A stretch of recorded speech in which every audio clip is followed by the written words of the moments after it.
And today we're talking about Benny Gantz, who has resigned from the government. Now, I think we spoke about this a couple of weeks ago, because I think he initially said he was going to do this around the 22nd of May, something like that.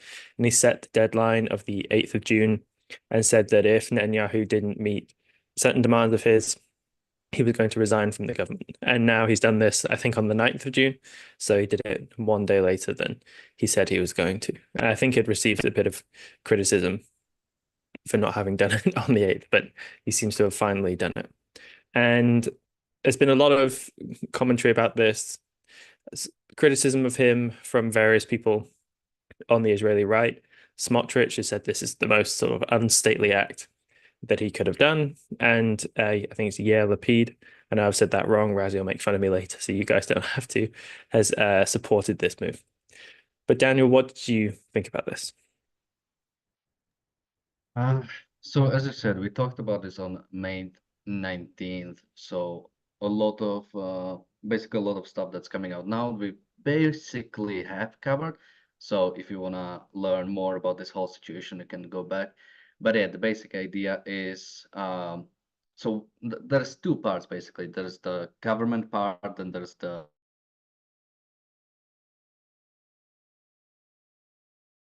and Yoav Galant. Now with Benny Gantz leaving, it's only got two members.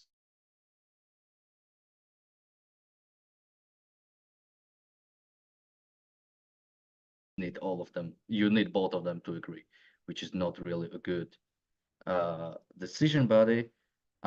So yeah, that's their part, and then there's the other part, which is the government. So with Benny Gantz leaving, with his party called the National Unity, Israeli government has only 64 members, or the confidence they have is only 64 out of 120, which means pretty much any party currently in coalition can threaten with leaving, which someone like Ben-Gvir from Otzma Yehudit has done in the past a lot. He has been threatening a lot with leaving, and with this happening now, he could be much more his like threats have basically much more weight, and he already has been Ben Gvir has actually demanded to be part of the war cabinet, which I would be surprised if it were to happen, because I think his party is probably well, there is also no one which has a one member, but basically his party is actually the smallest one. So him getting actually in the war cabinet would be surprising for me. I cannot see any good reason why even Netanyahu would really want it, especially if Netanyahu is considering optics, getting someone like Ben Gvir, who's probably the most some people complained we shouldn't call him extremist, and in a sense, I don't like the extremist label either, but maybe basically the most like right wing out of the uh, Israeli parties, or at least the ones in parliament. So maybe before I go back to you, Morgan, I'm just gonna quickly see.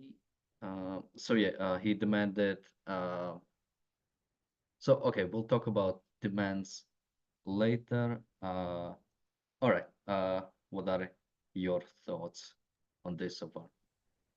Well, I think undoubtedly some of the criticism that's going to come at Benny Gantz is the one that Smotrich has basically made, which is that this is no time to be doing this. Israel's in a time of dire need. You need to stick with the government, because you know how can you quit at this kind of time? This is just kind of politicking. You're just looking to advance your own career, and so on and so forth, right? And I don't. I think that's probably not quite fair.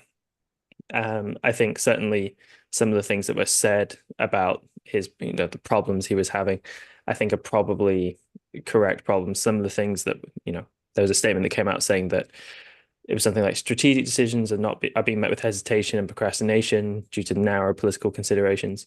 Whether that's actually why, if it's actually narrow political considerations that are causing the hesitation and considerations, um, or the procrastination. I don't really know, but certainly we've been very critical of Netanyahu for his procrastination and for not getting on with things like the uh, operation in Rafah. So, whether Gantz is really citing the real cause of that, I don't know, but that is certainly a big problem with Netanyahu, and that's not just a problem in, this iteration of the conflict. That seems to be a problem just with it overall. And I think it's important for politicians to make these kind of ultimatums if things really aren't going very well. Now, I do think it's probably a problem if there's if he's leaving and then you've only got kind of the influence on Netanyahu of Smotrich and Ben-Gvir. They seem to be unsavory figures in various respects, and certainly Ben-Gvir, as you were kind of saying, just looking at his history all the way back to when he first, I think, got a bit of notoriety. Um, around he stole like the hood logo of the Mercedes of Yitzhak Rabin shortly before he was assassinated, something like that, and then his political career kind of failing to be able to get a seat for a long time until Netanyahu directly intervened. I think it's I think it's a problem if those are the only influences on Netanyahu. How powerful they will be as influences, I think that remains to be seen. And I'd probably need to speak to someone who's more of an expert on Israeli domestic politics, but that definitely seems to be a bit of a problem. Yeah, okay. I think I'll go without the camera since some people are saying I'm freezing. And let me quickly just answer. Bonnie's asking, is Gantz still in Knesset, just not the war cabinet? Yes. So he resigns from the government. So basically, he's not giving his confidence, in a say, he's not giving his like votes as part of the coalition, which is why this allows someone else, some other party, pretty much any other party in the government to basically threaten with leaving, which would mean you could take a vote of no confidence or a motion of no confidence, and the government could lose basically their like power, their legislative power, which would basically mean they would have to resign and new elections would have to be called. Um, so before so we mentioned some of his comments, and so one of the comments that Gantz has said to Netanyahu is that Netanyahu is making total victory impossible, and that the government needs to put the return of hostages seized on October 7 by Hamas above political survival. And this is an interesting comment, but like talking about total victory, because Netanyahu has been talking about it. Pretty much anyone in the Israeli politics is talking about the total victory. But it's interesting to see that Benny Gantz considers total victory just returning the hostages home. And that's pretty much it, which is also a bit funny coming out after we just rescued, or IDF has rescued, 4 more hostages. I think that's the reason why. So he was supposed to resign on June 8th if his demands were not fulfilled, but that's when the rescues happened. So he basically talked 1 day later and resigned. But yeah, the idea of a total victory, I think, is the destruction of Hamas. And oh, can you hear me? Okay. Yeah. Okay. Uh, the idea that just returning the hostages home with Hamas still existing is considered a total victory. I think it's a very misguided approach. Anything else you want to say about the comments before we talk a little bit more about his demands? I have a couple things to say that. No, not really. I think that, well, I'll just say that the kind of criticisms that we're seeing coming out, I guess, are the typical kind of ones that you would expect to see made of a politician who resigned at this kind of time. And certainly they're coming from the kind of wings of the political spectrum that you would expect to see them from. So the guys who are on the strong right are making the kind of disloyalty criticisms, and then the people on the left who really have a problem with Netanyahu from that perspective are a bit more supportive of it. So that just seems fairly typical. So I don't think that should be particularly surprising. But let's go a bit more into the demands. Yeah, so originally we covered there were 6 demands: a comprehensive post-war plan, return of hostages, establishment of an alternative to Hamas, normalization with Saudi Arabia, strengthening regional alliances, and defense and security improvements.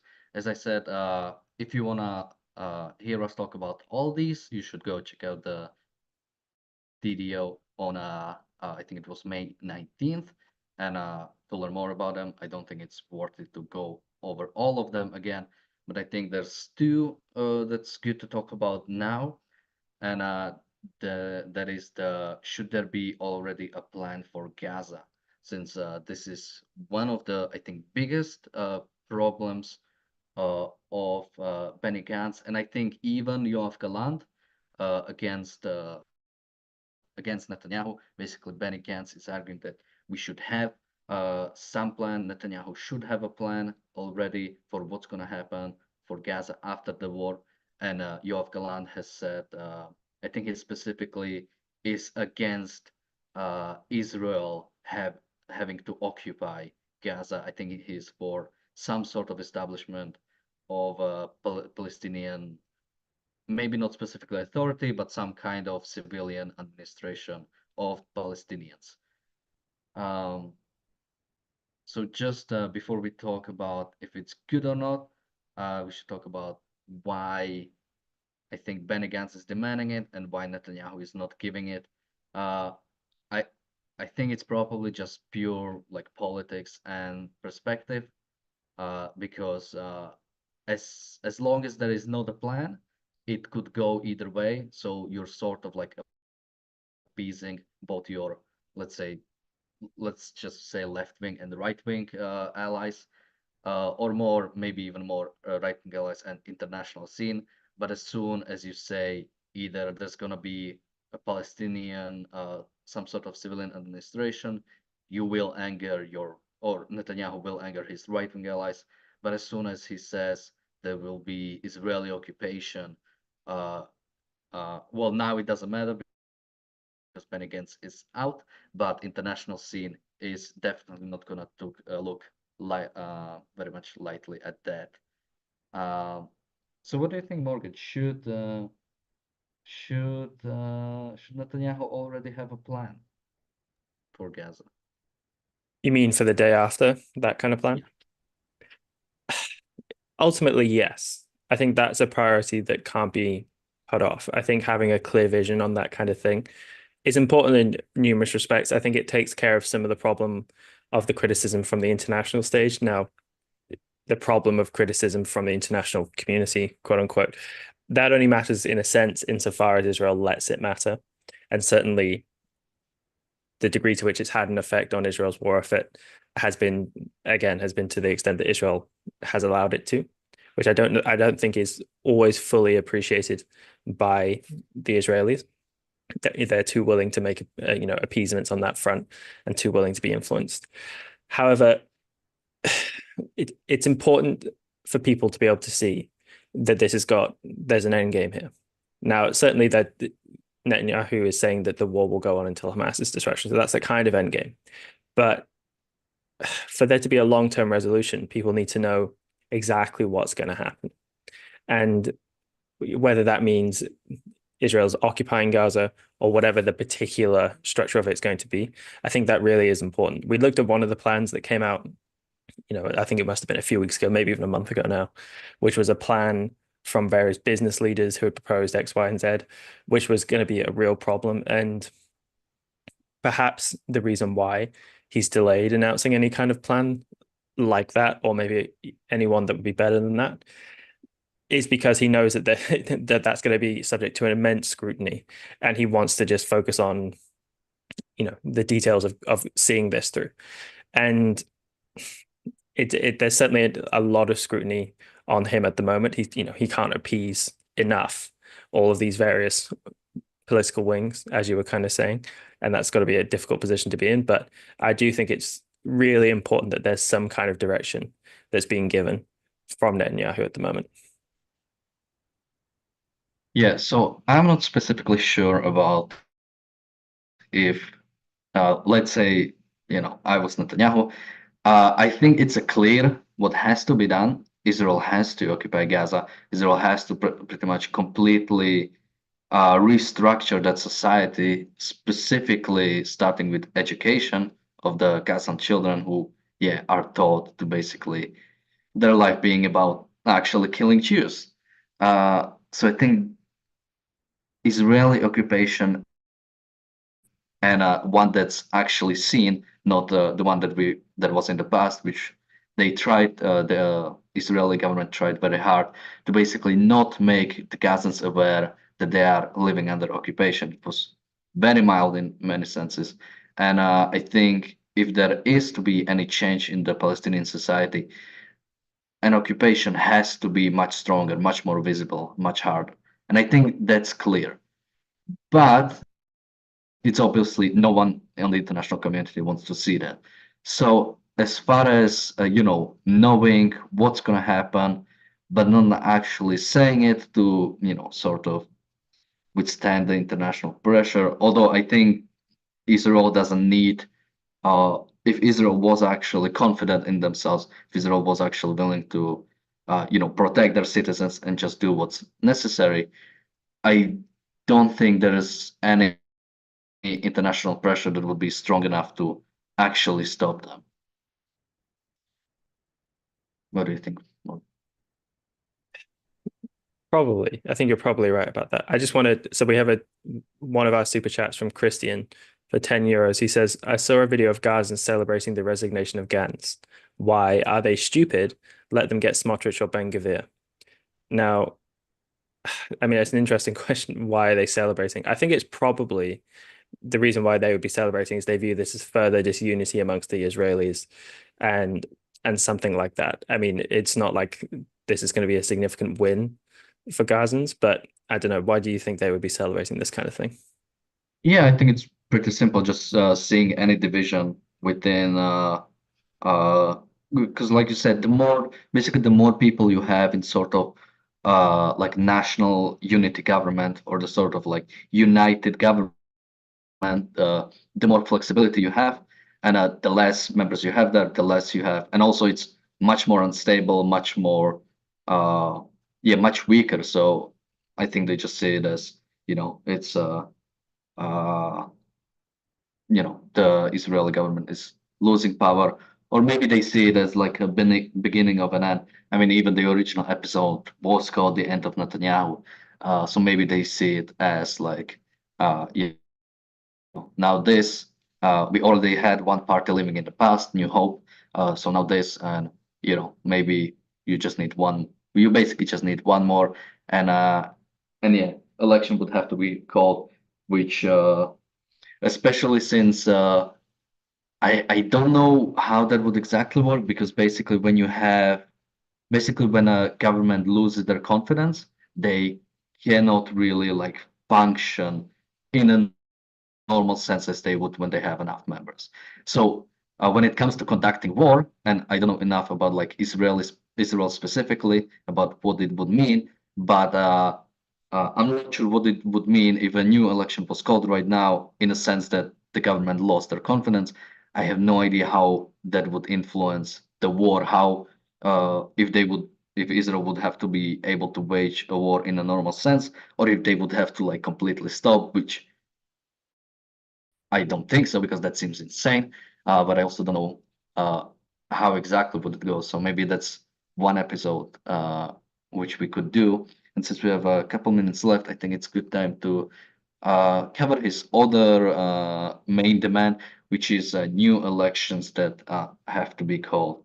So whenever someone calls for new election, you always look at the polls, and obviously, new national unity has been pretty much leading the polls since October 7th, um, but has actually been falling for I think they reached their peak maybe a couple months ago and has been falling since. Now, and we've seen also rise of the sort of radical right-wing parties rising. Uh, so I'm not sure what exactly is happening there because I don't see people who would vote for national unity now voting Otzma Yehudit. I don't think that's what's really happening. So maybe people are just losing the sort of people who voted for national unity are sort of losing their confidence in Benny Gantz actually maybe like moderating Netanyahu or moderating his government. Uh, or maybe people are actually slowly shifting towards more basically the idea that the war has to be finished in the right way, otherwise we won't see it. Um, so what do you think, Morgan? Is are people from National Unity suddenly becoming uh, Otzma Yehudit supporters?